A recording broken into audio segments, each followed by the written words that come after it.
We are in week 3 of a series, and it's simply this. Excuse me, I got a question, please. Can I get something answered? We're talking about Jesus Christ and some of the crazy, crazy things that he said while he was on this earth. Jesus Christ, we believe, is God. No way around it. He is deity. He is the Son of God. He is the second person of the Trinity. We try to make sense of the Trinity. Sometimes it's difficult, but we believe 100% that he is God. So if he came to this earth, spent 33 years, you would expect Jesus Christ to say a few things that were a little bit abstract, a few things that are a little bit strange, and this should technically draw us in. This should make us want to understand a little bit more about him and who he was.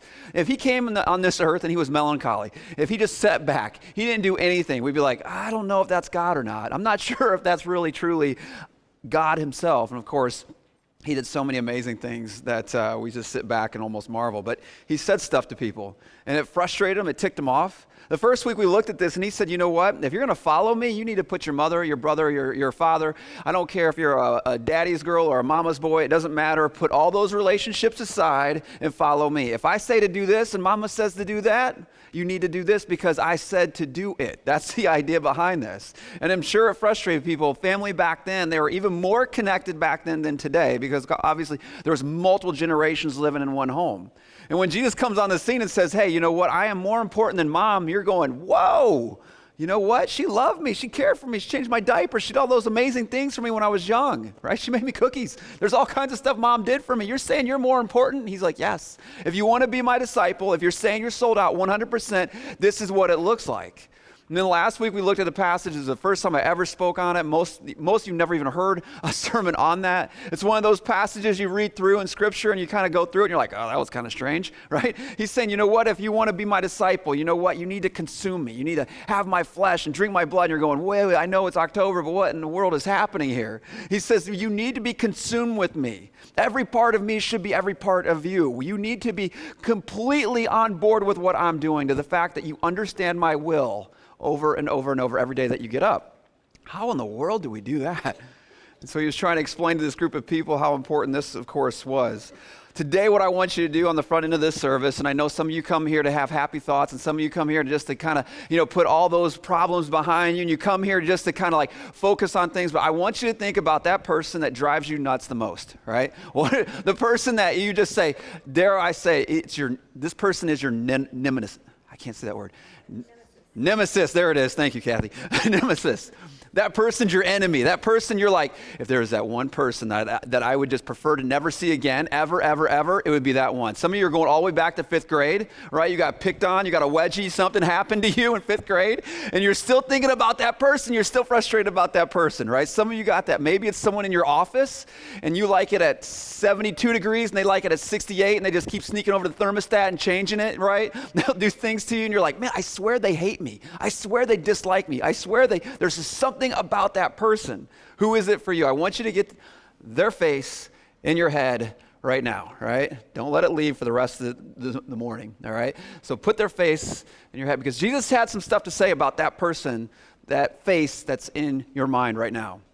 And it's some things that you wouldn't think. He said some things about that person that no one else had ever said. He said some things about that person that you're just going to resist. You're going to just want to do this. You're going to want to give the old stiff arm. You're going to want to just go, you know what, that's cool and all. That's okay and all, but you know what, Jesus, I love those other things that you say better. I love those things about love better. I love those things about treating people good better. I love those things, those generalized things that we all kind of gravitate towards. I'm okay with that, but some of these more difficult things. And now you're starting to bring up people that I dislike and people that maybe have treated me wrong and treated me poorly. Because we all have stories, don't we? We all have stories. We all have stories about that person and what they did to you. And some of you went through some very traumatic stuff in junior high, high school, college. Maybe it was a first marriage, a second marriage, third marriage. Maybe it was a son or daughter that just treated you horrible. I mean, people are people, and people are they have an evil side to us, right? There's things that grow down deep inside of us that are just not good, and it comes out. And a lot of times it comes out on the people that we love the most. And we can hurt the people we love the most. And Jesus had something to say about all this. So what happens when somebody hurts us? What happens when somebody frustrates us? What happens when we go down that road with somebody and somebody treats you poorly? Almost in our mind, what do? We just almost get to the point where like, you know what? They're in another state. They're in another city. They're in another business. I never have to see them again. We almost, what do? We draw that line and say, you know what? I don't even have to worry about them anymore. If they just died, I wouldn't even care. And we almost just write them off completely.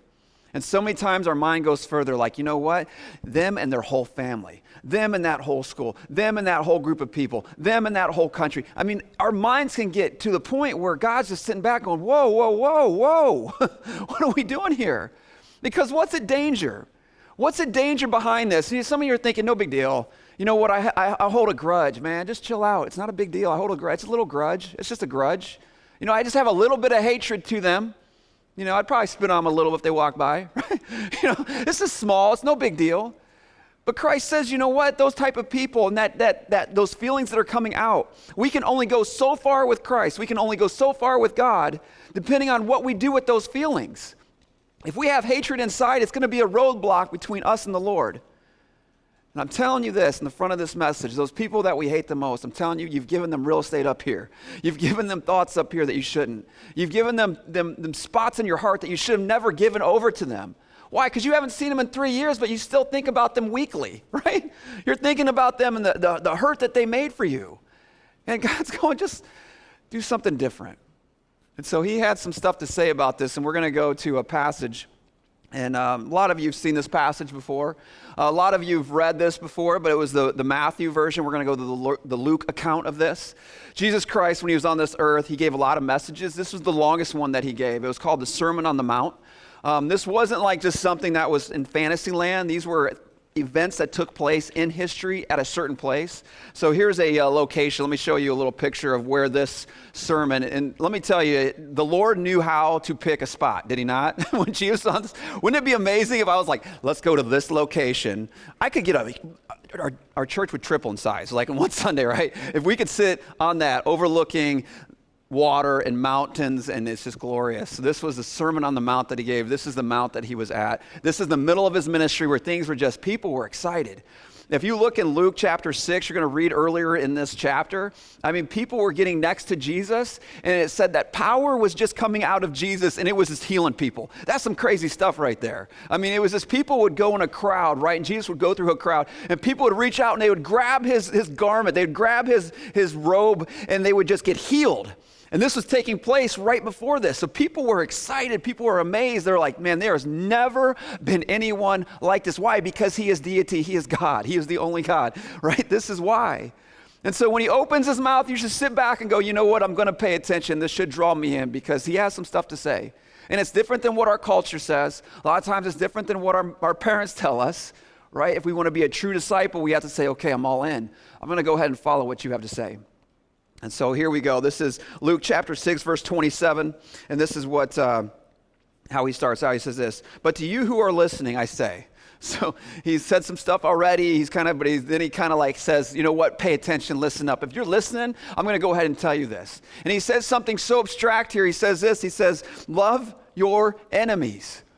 Love your enemies. That person that you hate the most, that person that you just disturbs you when you think about it. That person in the middle of the night, you wake up and you're like, right? They just drive you crazy. He's like, you know what I want you to do is I want you to love them.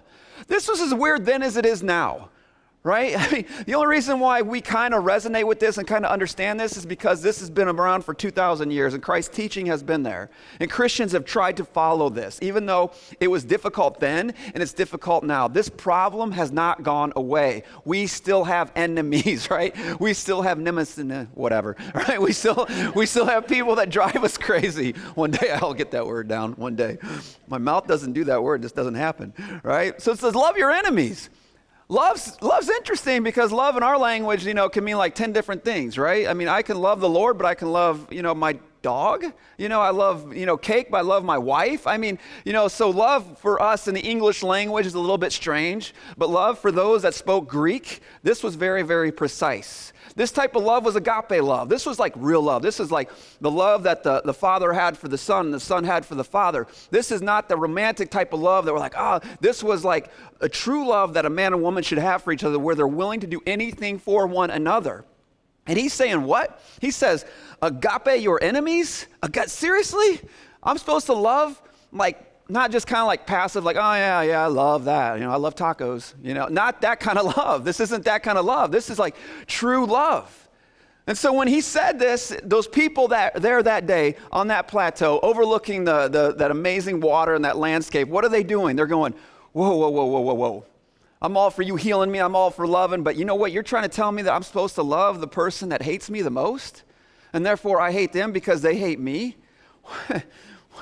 What? Excuse me? Can you clarify, what do you actually mean by agape my enemies? What are you trying to tell me, Jesus? Because what you say next really is going to determine if I follow you or not.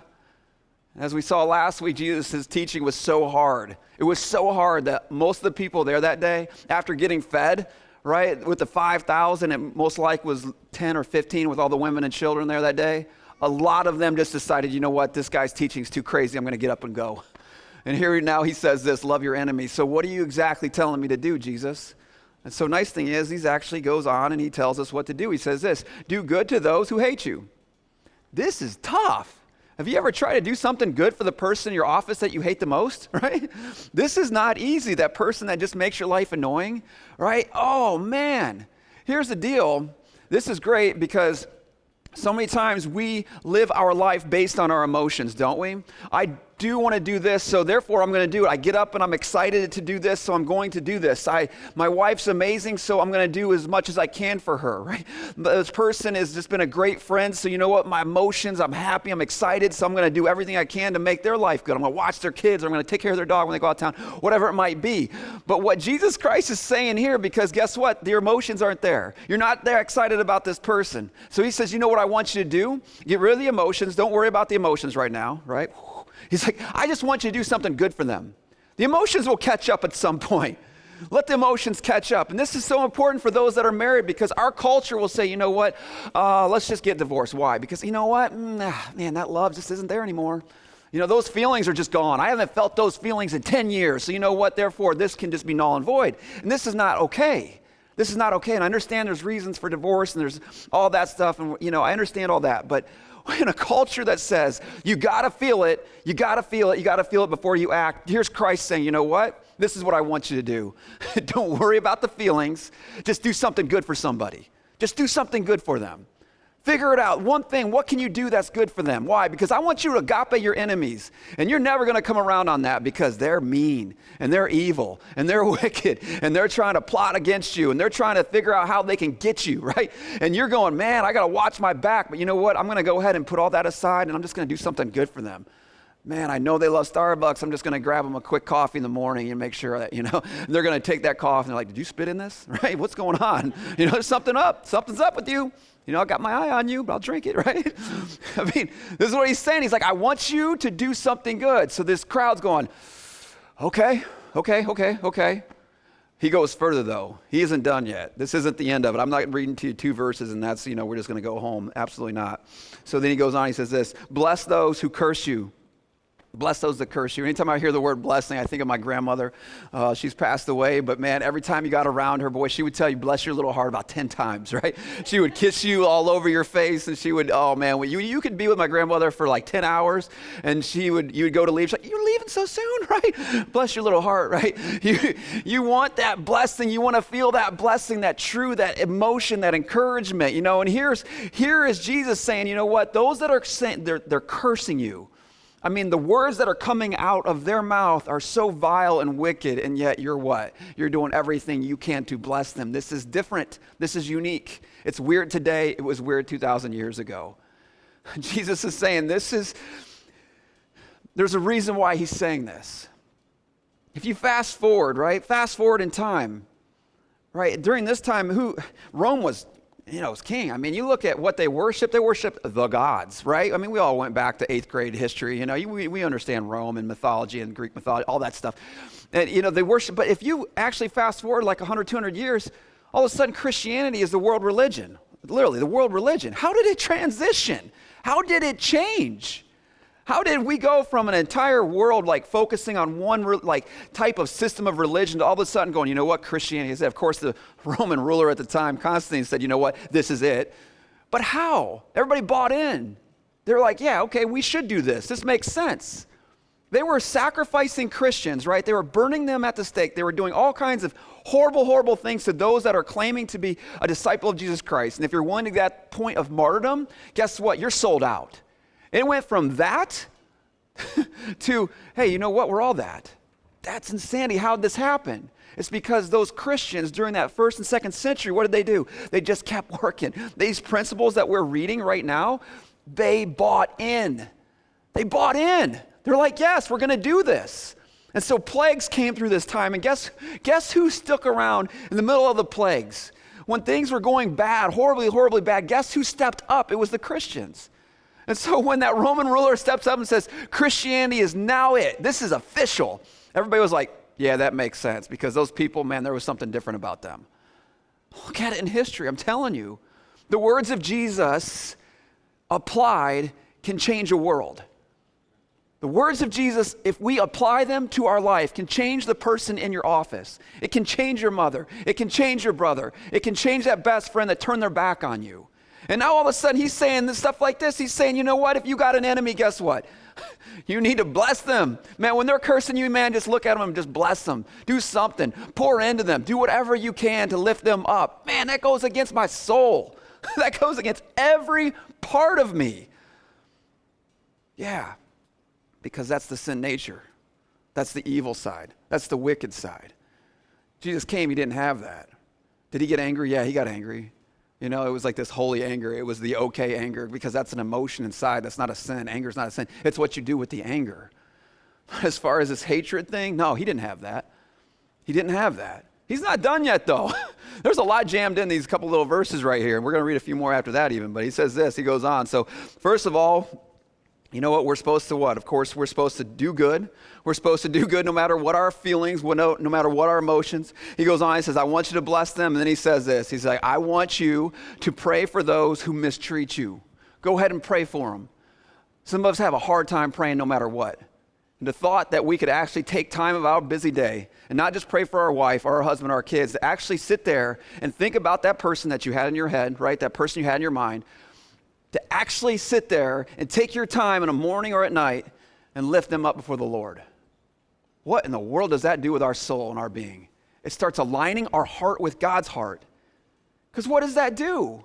It starts helping us realize that that person is a real person. That person has a heart. That person has a soul. That person's going to spend somewhere in eternity. And some of us are like, you know what? I hope he goes to hell. Whoo! If you're saying that and you're a Christian, there is something seriously messed up. I question your salvation. I'm just telling you right now, right? If you're to that point in your heart, you're either so hard, salvation has taken root at some point, but your heart is just crazy, crazy, crazy hard. We should wish no one to hell. Absolutely not. That is not okay. And this is what he's saying. He's like, I want you to pray for them. And when we start taking people that we dislike up to the Lord and saying, you know what, I need you to work on them. I need you to work on me because I do not like them. And you're telling me to do good, but I don't want to do good. I don't want to bless them. They're cursing me, Lord. They're cursing me. What do you expect me to do here? He's like, go ahead and bless them. Go ahead and pray for them. Go ahead and do some more good stuff for them. How long do you think it would take for that person that you got in your head, if you were actually truly, if you were doing all three of these things, you were doing good for them, you were blessing them, the things that were coming out of your mouth were good, and then you were taking them to the Lord on top of that? How long do you think it would take? A year, 6 months, 10 years, 2 days, a week? How long would it take before you started seeing something, some sort of movement? Why is this so important? Because there's people in our life that have come into our life that Satan has allowed to use, right, to put a roadblock between us and God. And God wants us to be connected all the time. He wants us to be there with him. He doesn't want that disconnect. And Satan will do it. I'm telling you, he's sneaky. He figures it out. He knows our hot buttons. He knows what drives us crazy. And this is one of those things. He goes on, he says this in verse 29, if someone slaps you on the cheek, right? Somebody just, not like, a fist, oh man, hit me in the face, you know what I'm saying? Like, punch me, slap, right? That's like disrespect, isn't it? This whole idea of being disrespected for us, it's like, okay, other cultures, there's other cultures that you don't disrespect, and we got tough guys in here, and if somebody, Somebody messes with my daughters, you know what I'm going to do? I mean, we say these things, don't we? We bolster ourselves. We get to that point where we're like, man, don't mess with me. Here's Jesus saying, if somebody comes along and disrespects you, somebody comes along and just gives you a nice little slap. This is what we're supposed to do. You ready for this? Someone slaps you on the cheek, turn to them the other one also. He goes even further. If someone takes your coat, do not withhold your shirt. Hey, you want my shirt too? How about my sock? You want my sock? How about my shoe? You want my belt? It's a little bit of metaphor. It's like symbolism, right? It's a metaphor, but it's like he's trying to get the point across. If somebody disrespects you, you should go after them. If somebody disrespects you, you should no way. We watch sports. I watch sports all the time. I love sports, and it's like if somebody dunks on somebody in the NBA, it's just like, oh, and they're in their face. The guy's on the ground. He's walking all over them, yeah. It's like, this is not it. This is not it. I mean, dunk on him all you want. It's a game, but it's like the taunting, all that goes along with it. That's that inner part of you that's just ugly and gross that's coming out, and God's going, this is not it. This is not it. This is not how you are to be my disciple. And he says, you know what? If somebody's needing something, man, you go above and beyond. And it's not just the average person. It's not just a neighbor. He's saying, you know what? It's the person that you dislike, the person that you hate the most. He goes on in verse 30, give to everyone who asks you. And if anyone takes what belongs to you, do not demand it back. Do to others as you would have them do to you. If your neighbor asks to borrow your lawnmower, this is weird, but just don't expect for it back, right? Hopefully they'll return it. Right? A lawnmower is kind of a big ticket item. Here's a rake. I don't trust you with my lawnmower. If somebody is in need, somebody needs something. It's like, and we have the means and we can do this. Even if we don't have the means and it stretches us, he's saying, go ahead and do it. Go ahead and do it. We live in a culture that's not quite like this. Our culture, the day and the age that we live in America, we are so blessed. We can go absolutely anywhere and pick up anything at the Walmart or Home Depot or Target or whatever it might be. We endless supply of all kinds of junk and stuff, right? I mean, we just did a garage sale yesterday in the middle of October. It was a success. Not as much as maybe June or July, but you're just pulling out all this stuff. You're like, what in the world? We had that in our basement for 4 years. I've had it's just insanity to the stuff that we collect. So today, this is almost a little bit of a disconnect. Because back then, stuff wasn't as prevalent and easy to obtain. But he's saying, you know what? So for us, we go, you know what? I could do without. I could do that. This was serious. And he goes on. He kind of goes another direction of this. And he says this. If you love those who love you, what credit is that to you? Even sinners love those who love them. This is true. This makes sense. And if you do good to those who are good to you, what credit is that to you? Even sinners do that. And if you lend to those from whom you expect repayment, what credit is that to you? Even sinners lend to sinners, expecting to be repaid in full. There wasn't like the Bank of Jerusalem, right around the corner where you could just go. The lending was a little bit more difficult back then. A lot of times you went to the person that you believed had the money, that had the means, that could give to you. And they're eyeing you up like, I don't know, man, that seems risky, right? It was much more personal level lending back and forth. And so here's Jesus saying, you know what? If you do go to lend, man, just don't even expect it back. This is a good principle today. If a family member or a friend comes to you, there's never been a time where I'm like, here you go. Or I'm going, you know what? If they repay me, that would be pretty awesome. If they don't, okay. You know what? That's just the way it is. This is what he's trying to get across. He's like, you know what? Even the sinners do that. Jesus is wanting you to go one step further. He's wanting to go one step further. He's talking to all these people, and he's treating them like they're just sold-out believers, and of course, a lot of them were. And he goes on, he says this, he says, verse 35, but love your enemies. He says it a second time. If they didn't hear it the first time, he's saying it the second time. Man, I need you to love your enemies. Do good to them. He said that again, right? You got to sit up and take notice when he says it twice. He's like, wait a minute, you trying to get me, you really trying to get me to listen? And Jesus is wanting them to listen. And lend to them without expecting to get anything back. Then I love this. Man, there's so many verses about this. Then your reward will be great. Your reward. What's he talking about? These are eternal rewards. These are rewards that are not here. A lot of times we do get rewarded here, right? The satisfaction, the knowing, the relationships that are mended. I mean, my wife and I have had relationships in the past. They've kind of fallen apart, and then they come back together, whether they're from junior high or high school or whatever. It's like, oh, that was my best friend. Then all of a sudden it turned into like, why would they treat me like that? And then you see years later where everything kind of comes back together, and it was like you never even had years apart. Oh, it's beautiful. It's amazing. It's incredible. But so many times, what do? We get stuck in that time, that period where things are just not okay. And he's saying, you know what, if you do it my way, if you do it the way that you should, guess what? It's rewards here, but there's also rewards there. This whole idea of rewards is such a great thing, to think that we could be blessed for eternity by actually doing what Jesus Christ said to do here. He goes on and says this, then your reward will be great, and you will be children of the Most High. You will be God's kids. You will be his kids. That's fantastic. Because he is kind to the ungrateful and wicked. Be merciful just as your Father is merciful. It's that idea of just turning that other cheek. Somebody slaps you, say, yes, sir, can I have another, please? You turn that cheek, and hit me on that side.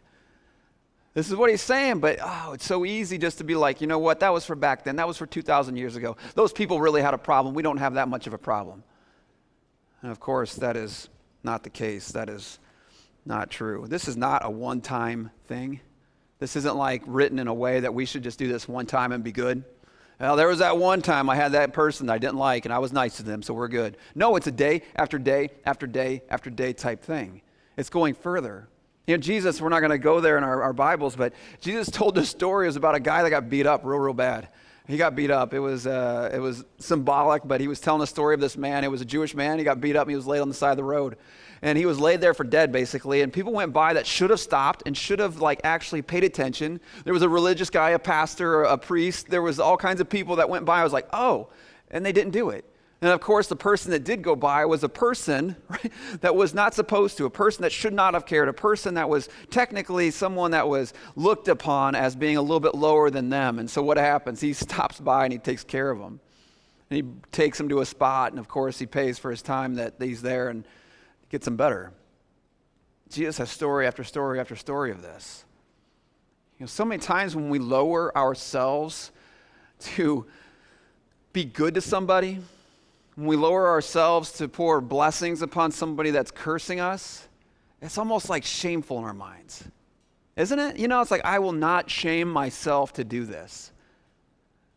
Can we just step back for 2 seconds and remember what Christ did on the cross? It's this idea that we can be tough men and tough women and, no one's going to get me and no one's going to say anything about me. But here's Jesus Christ showing up on this earth, taking it on the chin, left and right, people saying stuff about him that was not true, getting to the point where he gives himself up to be killed in the most brutal way possible. You talk about shame. He was on a cross for half of a day naked. It doesn't get any more shameful. And we think we at times are too above doing something like this. Someone that we dislike, someone that has dishonored us, someone that has come into our life and made our life just horrible. And we read the teachings of Christ and we say we're disciples of his and we get up and we go to church on Sunday morning, but we're like, you know what, Jesus, anything but that. Anything but loving on that person. Anything about saying anything good about that person. Anything but actually taking this person and lifting him up during my prayer time with you. Anything but that. We have to sit there and think back to Jesus Christ and the cross. What would this look like? The first thing is simply this. Every single person on this planet would matter. Every single person. If we truly got this and understood this, it would make everybody equal. If you read James chapter 2, I know a lot of the small groups went through James, and you probably talked through this as a group, and you probably thought this through in your head. This whole idea of favoritism. We are just natural at this, aren't we? Hey, you can benefit me, so you know what? I'm going to kind of buddy up next to you and just kind of talk to you more. Yesterday I was at a soccer match, and one of the dads is actually on Channel 3. He got promoted to be one of the people in the news on 6 o'clock. And, it just dawned on me. I saw a commercial the other day, and I was like, oh, no way, that's Mark. Are you kidding me? So saw him yesterday, and I was just like, man, I got to talk to him. I got to figure out, more about this, like being on TV. That's crazy. It's amazing. I noticed myself just being so amazed at some of the stories he was telling me. I'm going, oh my goodness, here's all these other people around me, right? And it's so easy to take someone that has status, someone that has wealth, or someone that has more than you, or someone that you aspire to be, and you just lift them up so high, right? You just put them up on that pedestal, and everybody else is kind of like, ah. And then on top of that, you take the people that have befriended you, or they're your enemies or whatever, and they're even lower than that. And then you take on top of that this issue of, in our heads that we deal with, that anybody that doesn't look like us is somehow different than us, and therefore should be back there as well. Man, I don't know about you, but the last, 5-10 years, this whole racism thing, right? It's just gone over the top. I mean, we hear it everywhere. We hear it from all sides. And if Jesus Christ was here today, he would say, you know what? There's no difference. No difference. I don't care if you're born in Asia, Africa, Europe, Antarctica. It does not matter. Canada, Mexico, Brazil. It does not matter what you look like. Every single person has a body, soul, and a spirit, and we are people that will live forever. End of story. So when we sit there and look at somebody and you say, you know what, I'm just not too invested in you. And I understand we get busy and we got to go, we got to do things and whatever. But if we get too busy to actually sit there and look at somebody as a creation of God, we really do. What do we do? So many times we put plants and animals above people. You know what I'm saying? It's like, it's so, our culture's getting so strange, but a person, it's okay. We were just talking about the Oklahoma Sooner. We were just backstage talking about this.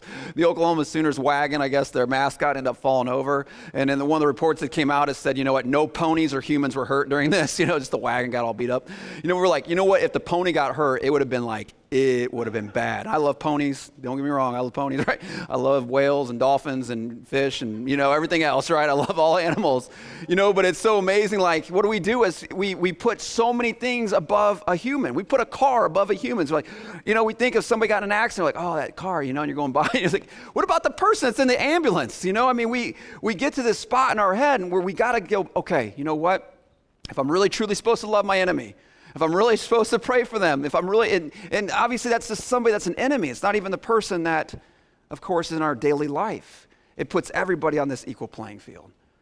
Racism would be wiped out. And we just don't deal with that here. It's a planet issue. It's a universal issue. It would be wiped out if we truly got this, if we truly grasp this. The second thing is simply this. We would have no expectations of a return. We wouldn't. We would have no expectations of, hey, I'm going to do this for you, so you need to do this for me. We wouldn't hold anybody above anybody else. We wouldn't look at somebody as, how can you advance my situation? How can you advance my life? We wouldn't do that. It would erase it. Wouldn't that be beautiful? 1 Corinthians talks about love quite a bit, right? It says this, it keeps no records of wrong. Agape love. Agape your enemies, right? Agape your enemies. Agape love keeps no record of wrongs. Husbands, come on, right? Remember that time she didn't do that thing, right? Wives, right? Remember when he didn't pick up whatever, he, left without kissing you on the cheek, whatever. I mean, what I'm saying? Like, we take records, don't we? Right? Those are the people we love, right? Let alone the people that we despise and that we hate. It's like, man, that's a whole nother level. Get rid of that mentality. Love is patient. Love is kind. Oh, that starts changing stuff. Agape your enemies. Third thing is simply this. Let love lead throughout. Forgiveness is tough, and I understand that. And some of us have a very difficult time forgiving people. Let love just kind of like take that lead, right? Isn't it weird to think that you could love on somebody and you don't have to forgive them initially? Hopefully forgiveness is comes real close behind. But as we make application steps, as we go further, as we kind of bring this in and what this really looks like, let love take the lead. Let love take the charge. Just start loving on people. I'm telling you, just see what happens. Forgiveness a lot of times comes in. And that hatred, that bitter, that hard heart that you have, that person that you wish you didn't even see in heaven someday, guess what? That starts softening up. And when your heart starts softening up, things start to take place. That last song that we sang, Reckless Love, that's such a beautiful song. I love that song. But one of the lines in it was so key. It says this, when I was your foe, you fought for me. When I was your foe, you fought for me. Do you understand when we were born, we were enemies of God? You get this? Right? Why? Because we have this thing called a sin nature down deep inside of us. We have this thing we are born with. We are born sinful. We are born ugly. We are born disgusting. In that point in time in our life where we say, you know what, Jesus Christ, you're mine. Guess what? Salvation comes in and it makes us pure and clean and where we can stand before the Lord. At one point, we are the enemy of God. And what did God do? He sent his son to die on a cross for you and for me. We were doomed. Did you realize this? Doom's a big word. Doom's a real big word. We were doomed. Doomed. Right? We were doomed until the day of, we had no hope, no chance. Nothing we could do could get us there. Jesus Christ goes, you're my enemy. You are against me, I'm going to go ahead and do this for you. I'm going to go ahead and die.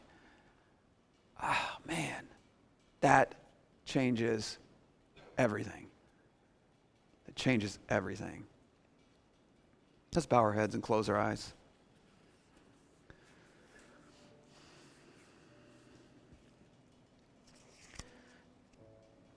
God, we love you so much. Lord, we struggle, Lord. We're humans. People come into our lives and then they leave, and they leave a trail of destruction behind. Lord, we're always trying to put ourselves first. Lord, we are born with this mentality to where we want to put ourselves above everyone else. Lord, I pray that we can remove ourselves from that thinking. Lord, my prayer is that we as a group of people can look at the cashier today or the person that's beside us in the car and realize that that person is your creation, that that person is someone that you care about. And Lord, help us to understand that the things that you care about are the things that we should care about. Lord, help us to take this passage to heart. Lord, help us just to be able to look at this passage and understand it. Lord, help us this week to pray for that person, whether we haven't thought about them in a while or maybe it's someone currently in our life. Lord, help us to pray for that person. Lord, my prayer is that no person would stand between us and you. And Lord, way too many of us, Lord, way too many of us allow that every single day of our lives. Lord, we know we can only get so close to you if we don't get the things out of our heart that shouldn't be there, Lord. And hatred should not be there. Whether it's for a group of people or a family or another person, whatever it might be, Lord, help us to confront this. Help us to look at this. Help us to really stare at this in the face and be real about this, Lord, so that we can stand close to you and grow in you closer and closer every single day. Lord, help us to do good things. Lord, help us to bless those that are in our life that aren't so good. Lord, help us to pray for them. Lord, help us to look at people as your creation. God, we love you so much. Lord, I pray for every single one in here today. Lord, my prayer is for the person in here that has not given their life to you, Lord. We are sinful, Lord. We are disgusting and gross, Lord. You did an amazing act on the cross that has made us pure and clean. And Lord, someone in here might have never even got to the point in their life where they have actually accepted that amazing gift. Lord, my prayer is that they would do that in these last few moments, Lord, as the music plays. Lord, my prayer is that they would have that deep, serious conversation with you. That'd be real, Lord. Lord, we love you so very much. I pray these things in your name. Amen.